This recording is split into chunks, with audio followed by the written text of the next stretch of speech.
โอเคท่านผู้ชมวันนี้ก็อยู่กับเฮานี่ LM2 ตามเคยตามเก่าตามเช้าตามแรงท่านผู้ชมมื้อนี้ก็สิมาแจกโค้ดตามเคยเนาะก็ตามเก่านั่นแหละ แต่ว่าคือว่ามื้อนี้ก็มีเรื่องอยากสิบอกทุกคนเนาะคือว่ามื้อนี้เฮาใช้โค้ดบ่ได้เนาะแต่ว่าอยากให้ท่านผู้ชมไปใช้เองเนาะเพราะเหตุผลที่เฮาใช้โค้ดบ่ได้มันเป็นจังซี่เนาะท่านผู้ชมคำว่าเพิ่นใช้โค้ดเลยเขาที่ประกาศเนาะจีบันแลกไอเทมโค้ดเข้าไปเลยกูนี่นะท่านผู้ชมเนาะของข้าพเจ้าเป็นสั่งบูท่านผู้ชมเนาะนั่นเป็นอันนี้ท่านผู้ชมเนาะเข้าทาง ID หลักหรือว่า ID ปลอมเป็นจังซี่หมดท่านผู้ชมเนาะมันจักเป็นหยังบ่ฮู้ท่านผู้ชมคันไปฮู้ก็คอมเมนต์บอกทางกล้องว่าส่งวิดีโอคลิปวิดีโอเทสมาได้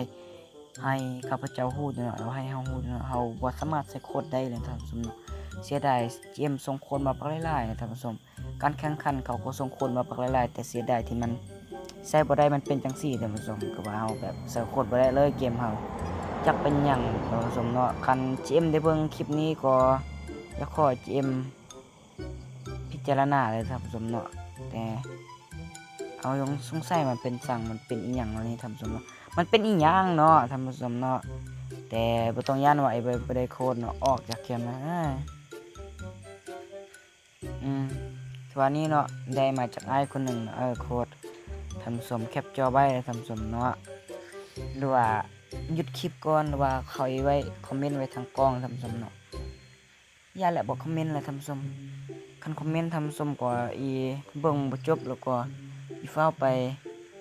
ฟ้าวแคปจอไว้แล้วก็เข้าเกมแล้วก็กดไปเลยเนาะอย่าให้ท่านผู้ชมเอาอยู่นี่ท่านผู้ชมเนาะแคปจอไว้เลยท่านผู้ชมเนาะแต่มันมีโค้ดเท่านี้ท่านผู้ชมเนาะแล้วก็มีโค้ดอีกอันนึง GM ส่งมาแบบสดๆเลยท่านผู้ชมใส่วันนี้ท่านผู้ชมเนาะ GM ส่งให้ข้าพเจ้าแบบสดๆก็เบิ่งเวลาเอาท่านผู้ชมเนาะ 7:50 ก็ถึงกับเวลาตอนนี้ท่านผู้ชมสดๆเลยท่านผู้ชมใส่บ่ได้เนาะเป็นอีหยังโค้ดทางแต่ท่านผู้ชมได้เบิ่งคลิปนี้ก็อยากให้ท่านผู้ชมกดใส่แล้วท่านผู้ชมเนาะจังมันเป็นอีหยังบ่รู้แล้วท่านผู้ชมเนาะแต่จังได๋ก็ฝากกดไลค์กดแชร์กดติดตามกดกระดิ่งแจ้งเตือนฮู้เนาะเทื่อหน้าคันมีโค้ดมาก็อีกแจกให้ท่านผู้ชมฮู้คือเก่านั่นแหละท่านผู้ชมเนาะบ่ต้องย้านว่าบ่ได้โค้ดนั่นท่านผู้ชมเนาะแล้วก็มีเท่านี้แหละคันไปฮู้วิธี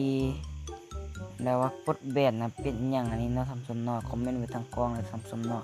แล้วว่าเซตหาเลยก็ได้เนาะคันเพิ่นมีเบอร์ แต่เขาก็งมงายท่านผู้ชมเนาะหัวร้อนเหมือนกันเนาะมึนเลยท่านผู้ชมเนาะมันเป็นหยังเขาแจกโค้ดหรือว่าเอาไปเซิร์ชโค้ดเอาอีหยังอันนี้ก็บ่ได้เนาะท่านผู้ชมเนาะเป็นอีหยังฮู้แต่ก็คันไปฮู้ดอกคอมเมนต์ทางเน็ตแต่เขาก็อยากให้มันกลับมาคือเก่าท่านผู้ชมเนาะอยากให้กลับมาคือเก่านั่นแหละเสียดายเนาะอยากให้กลับมาคือเก่าเซิร์ชโค้ดได้คือเก่าเนาะได้ใส่โค้ดซุมื้อนะวันนี้ใส่โค้ดบ่ได้ท่านผู้ชมจะเป็นยังไงจังได้ก็มีเท่านี้ท่านผู้ชมเนาะก็มาแจกโค้ดนี่แหละแต่ไปฮู้ก็ข้อนำท่านผู้ชมเนี่ยท่านผู้ชมฟังไปฮู้ก็สามารถบอกกันได้ด้วยท่านผู้ชมเนาะจังได๋ก็พอตรงนี้จังได๋ก็ฝากกดไลค์กดแชร์กดติดตามกดกระดิ่งแจ้งเตือนให้เฮาฮู้ด้วยเนาะขอคนละ1ไลค์คนละ1แชร์กด Subscribe ให้เฮาด้วยท่านผู้ชมเนาะจังได๋ก็มีเท่านี้แหละบ๊ายบาย